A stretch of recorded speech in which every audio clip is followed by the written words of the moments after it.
Podemos entrar aí na sua casa? Se vocês permitem, agradecidíssimo, Deus e saúde e alegrias e vitórias em suas vidas neste 2024. E começa agora o nono Podcast Liberados, um talk show semanal de entrevistas diferente de tudo que você viu até hoje na televisão brasileira.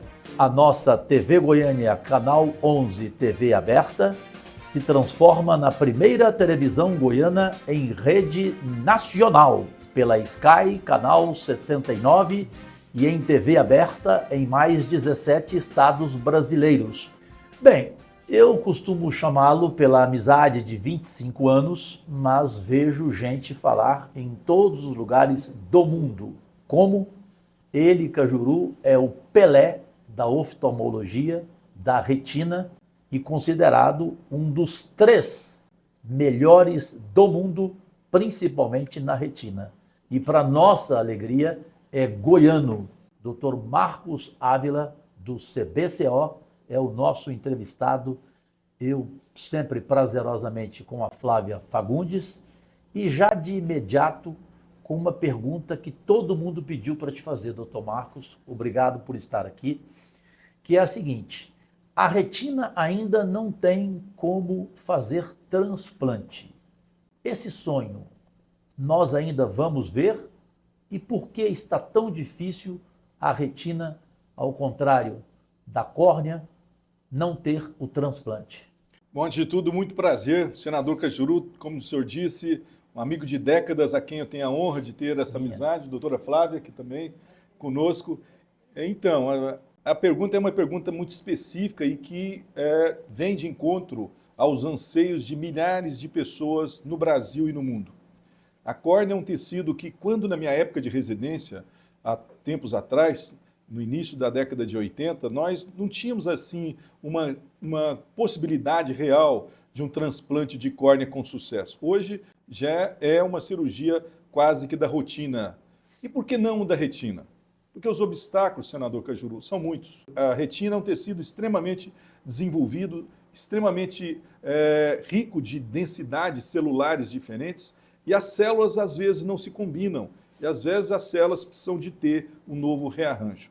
E muitos dizem, e não deixa de ser verdade, a retina é quase que um prolongamento do cérebro. Em vista de todo esse processo, centenas de pesquisadores ao redor do mundo estão trabalhando em modelos que podem perfazer a função retiniana de alguma forma.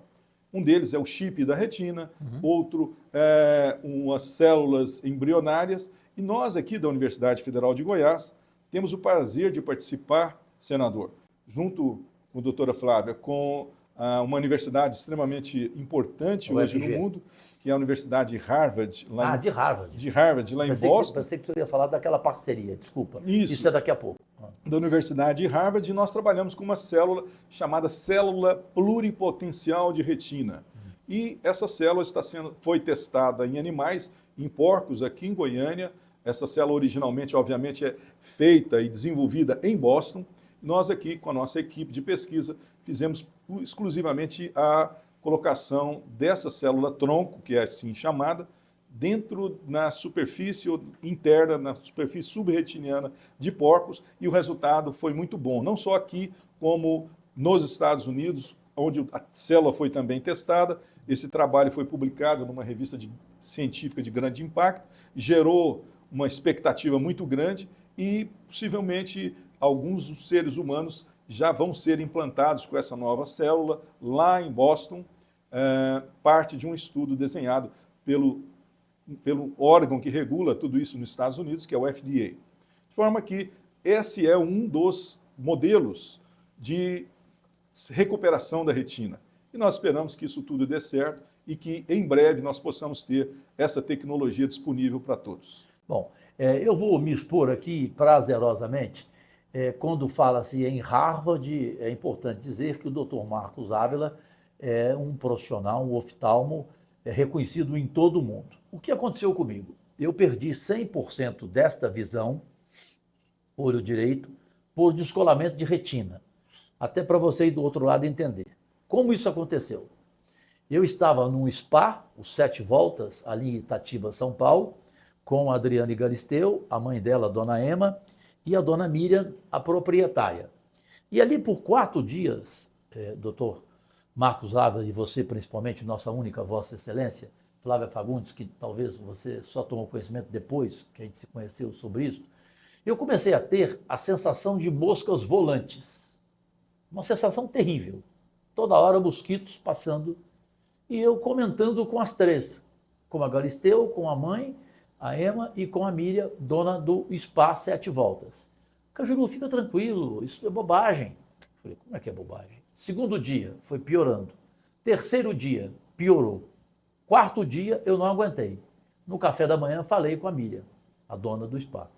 Ela falou assim, Galisteu, dona Ema, nós vamos levar o Cajuru agora, urgente, num oftalmo, aqui próximo, em Jundiaí. Nem vamos levá-lo para São Paulo, porque é uma questão de tempo, porque eu estou preocupada com essa questão do olho dele e da sensação de moscas volantes. Eu fui para Jundiaí. Lembro o nome do médico, não sei se o senhor o conhece, porque o senhor já foi professor, já foi papa de tantos oftalmos do Brasil, Dr. José Luiz Bertoni, Jundiaí. Cheguei nele, ele fez a consulta, olhou e falou assim, Cajuru, você tem que fazer cirurgia agora. Você está disposto? Eu falei, não tem outra alternativa. Então nós vamos para o Hospital Santa Cruz agora. Eu liguei para o Datena, tal, o pessoal preocupado. Falei, estou indo para aí. Cheguei, fiz a cirurgia, ele tentou de todas as formas, infelizmente perdi a visão por 4 dias. Então a minha pergunta, além da sensação de moscas volantes, quando é que você que está aí do outro lado, preocupado com a sua retina, que você de repente não sabe que pode perdê-la, doutor Marcos Ávila? A sensação é exatamente essa, moscas volantes em grande quantidade, minúsculas, e elas começam com o passar das horas e dos dias a aumentarem. Por quê? Porque essas moscas volantes representam um sangramento da retina que se rasgou. A retina rasga e quando ela rasga, o líquido de dentro da cavidade ocular passa por detrás e levanta a retina. E o nome genérico para isso é o descolamento de retina. De forma que... E você perde 100% da visão, como foi o meu caso. Sem Aí dúvida. tive que usar uma prótese alemã. Isso. A cirurgia de descolamento de retina, se é realizada nos primeiros momentos, ela pode trazer alguma recuperação visual e, por isso, acho que essa sua informação, e eu até fico até um pouco emocionado do seu depoimento perante todos aqui desse problema. Eu acho que é um ato bastante significativo para aqueles que estão nos assistindo, mas é importante, depoimentos de uma pessoa da sua importância, mostrarem que a retina precisa de ser tratada naquele exato momento. Moscas volantes em grande quantidade, flashes luminosos, sombras no campo da visão são os sintomas que chamam a atenção para o descolamento de retina e que precisam ser examinados imediatamente pelo oftalmologista, porque o tempo é nosso inimigo nessa situação. Se eu não tivesse demorado 4 dias, se eu fosse no primeiro dia, eu teria salvo minha visão, com certeza. É bem possível. É bem possível. É bem possível. O senhor pode, na tela, por gentileza, antes da primeira pergunta da Flávia Fagundes, doutor Marcos Ávila, falar alguma coisa mais sobre a retina para a gente? O senhor falou de chip americano, eu tenho estudado muito isso. Se existir daqui para frente esse chip para quem teve a retina descolada, ela poderá recuperar quanto da visão de 100% que você perdeu? Nesse momento, o chip é uma tecnologia embrionária. Obviamente que ele tem uma função principal de devolver a percepção luminosa e a visão de vultos, se tem ou não uma pessoa na frente, e se essa pessoa é um homem ou uma mulher. E nós acreditamos que se a tecnologia do chip evoluir antes de outras tecnologias biológicas, não eletrônicas, o chip tende a, com a evolução, cada vez mais trazer uma qualidade melhor da imagem. Mas ainda é uma tecnologia que, nesse exato momento, traz uma visão ainda que importante, que é uma visão de percepção de luz, de vultos, ainda não é uma visão suficiente para a pessoa dirigir, ver cores e ler, por exemplo. Perfeito. Daqui a pouco vocês vão ver na tela o Dr. Marcos Ávila falar mais um pouco sobre retina, que não é somente essa sua especialidade. Flávia Fagundes, à vontade. Bom, primeiro é uma alegria estar aqui entrevistando o Dr. Marcos, ele que nos recebe aqui no CBCO com tanta essência, com tanta excelência, Doutor Marcos, eu creio que os entrevistados querem saber quando e como o senhor decidiu pela oftalmologia. Quando começou essa sua paixão, né? Essa paixão. Eu devo isso a um grande amigo. Eu sou egresso da Universidade Federal de Uberlândia e quando eu estava lá... O senhor é mineiro ou goiano? Eu sou mineiro de Uberlândia e mudei... Ele é de Araguari. Eu também fiz Universidade Federal de Uberlândia, só senhora... que eu cursei Direito. Doutora, a senhora fez na UF então também? Fiz. Então somos ufianos. Somos. Exatamente. Muito bem, muito obrigado. Mas então a paixão despertou quando um professor muito jovem, o professor Amilcar Nogueira Neves, veio para Uberlândia para montar o serviço de oftalmologia na universidade, no serviço no Hospital das Clínicas, e convidou os médicos que estavam ali no terceiro, quarto ano, e eu estava no terceiro ano, e ele falou, olha, eu quero alguém para me ajudar e me acompanhar. Eu falei, eu quero. E ele falou assim, é bem-vindo. E eu comecei dali e fui uma amizade muito longa e desde imediato. E passei a ajudá-lo desde o terceiro, quarto ano de medicina. Fiz o concurso para ser residente, fui aprovado no concurso público no Hospital da Lagoa, no Rio de Janeiro, na época um hospital extremamente importante no contexto da oftalmologia brasileira, e passei lá meus 2 anos fazendo residência antes de me dirigir para os Estados Unidos. A oftalmologia, na sua vida, para ganhar essa consagração mundial que o senhor ganhou, repito, para o orgulho do estado de Goiás, o senhor aprendeu muito mais no Brasil ou, sinceramente, muito mais no exterior, doutor Marcos Dávila? Senador, eu divido minha vida em 2 momentos, aliás, 3. O momento em que eu escolhi a oftalmologia e passei no concurso público, o momento em que eu fui aprovado para ser recebido em Harvard, por um período de 6 meses. Eu tinha essa vontade de ir, me candidatei, fui aprovado pelo meu currículo, pelos meus méritos pessoais de trabalho, da minha dedicação à especialidade. Bom, e aí, chegando em Harvard, eu fui exposto a um novo contexto, a um novo mundo, a uma nova realidade. Nós não tínhamos, à época, no Brasil, o que nós temos hoje, que a oftalmologia brasileira desencadeou muito um processo de aceleração tecnológica. De forma que eu fui para Harvard, lá a retina estava num momento muito intenso de publicações, e eu me encaixei dentro daquele esquema. Lá Harvard era a casa do professor Charles Keppens, que é o médico que desenvolveu cirurgia de retina, e esses 6 meses se tornaram 5 anos.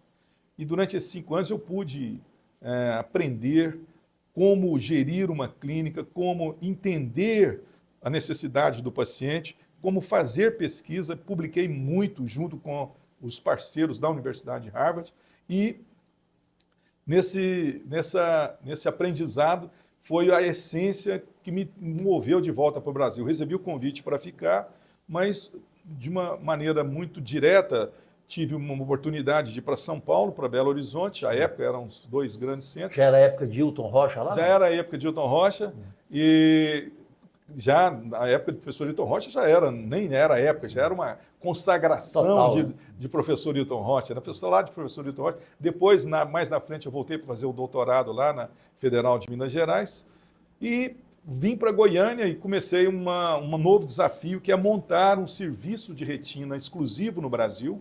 Nós não tínhamos uma clínica que trabalhasse exclusivamente com retina, subespecialidade. Então, o nosso modelo de implantação aqui em Goiânia foi um modelo de valorização da subespecialidade. E não é que esse modelo deu certo, e esse modelo se tornou um modelo consagrado no mundo todo. E aí, na sequência, o terceiro momento foi entrar para a Universidade Federal de Goiás, onde eu pude realizar grande parte dos meus sonhos, que é levar medicina de qualidade máxima à população carente do Brasil e do estado de Goiás. Isso me levou muito jovem a ser presidente do Congresso Brasileiro de Oftalmologia, que é um evento marcante da oftalmologia brasileira. Eu fui presidente do congresso mais novo até hoje, em 1997, e logo no mesmo ano entrei para professor da Universidade Federal de Goiás, e 2 anos depois me tornei presidente do Conselho Brasileiro de Oftalmologia e fui o presidente mais novo do CBO até o presente momento. De forma que lá no CBO pude imprimir uma visão mais estratégica, muito parecida com a visão americana de gerir as sociedades de especialidades, e com essa visão de levar o Conselho Brasileiro de Oftalmologia para o lado social, para o lado de influenciar as campanhas de saúde pública e favorecer as cirurgias de catarata, por exemplo, de glaucoma, de retinopatia diabética no Brasil todo, e na época tivemos o apoio do ministro José Serra, que eu considero assim uma pessoa muito importante na história da oftalmologia brasileira, por ter aderido ao chamamento do Conselho Brasileiro e trazer para o SUS. Lembra-se que o SUS veio com a lei de 1988, Sim. A Constituição, depois as leis ordinárias, e as pessoas não acreditavam muito no SUS ainda. Nós tínhamos aquela dúvida do INAMPS, que era um misto de previdência Sim. e assistência, tínhamos o SUDES, e todo mundo, será que esse SUS vai dar certo? E eu, como presidente do CBO, achei que era o momento, encampamos o SUS, ajudamos na construção do SUS, e o SUS virou hoje, na oftalmologia, possivelmente uma das especialidades mais contempladas dentro do Sistema Único de Saúde do Brasil. Então, esses momentos são momentos que eu tenho muito gratos de trabalho, de gratidão por pessoas com quem eu trabalhei e que, sem dúvida, eu acho que nós conseguimos ajudar quem mais precisa, que é o paciente mais carente aqui no Brasil. Na preparação da entrevista nossa hoje, a Flávia Fagundes me falava algo que eu falei, não tem como você não perguntar. Ele mundialmente conhecido, no colo de Deus com certeza, o baiano, o poeta Jorge Amado. Flávia. Sim, o escritor Jorge Amado, é verdade que ele preferiu fazer uma cirurgia em Goiânia ao invés de fazer na França? Então, isso não é um folclore, isso é uma verdade. Isso é verdade. Isso é uma grande verdade. Por quê? Até porque ele falou isso publicamente. Ele falou isso muito e ele fez inúmeras entrevistas, inclusive no Jornal Nacional, enfim, na época, né? Enfim, o que aconteceu, doutora Flávia? Foi assim, olha, o Jorge Amado tinha uma lesão na retina, chamada degeneração macular relacionada à idade. Essa lesão causa o sangramento de pequenos vasos, que à época nós não tínhamos os medicamentos que nós temos hoje para tratar essa condição. E nós tínhamos que fazer uma cauterização a laser. Mas só que o laser precisava ser um laser específico, chamado laser verde. E no Brasil só eu que tinha esse laser vindo das minhas pesquisas de trabalhos lá em Boston. E aí ele estava na França, o médico que lá o atendeu falou, olha, no Brasil, nós aqui na França ainda não chegou, esse aparelho não chegou aqui para nós utilizarmos no dia a dia, e no Brasil tem um aparelho desse com o médico Marcos, em Goiânia, e o Jorge Amado veio para cá e nós nos tornamos grandes amigos, passou por várias aplicações de cirurgias a laser e finalmente conseguimos reverter o quadro que estava causando a baixa da visão central. Foi um sucesso. Graças a Deus. Amém. Vamos ao nosso primeiro intervalo, o mais rápido da televisão brasileira, e voltamos já e já.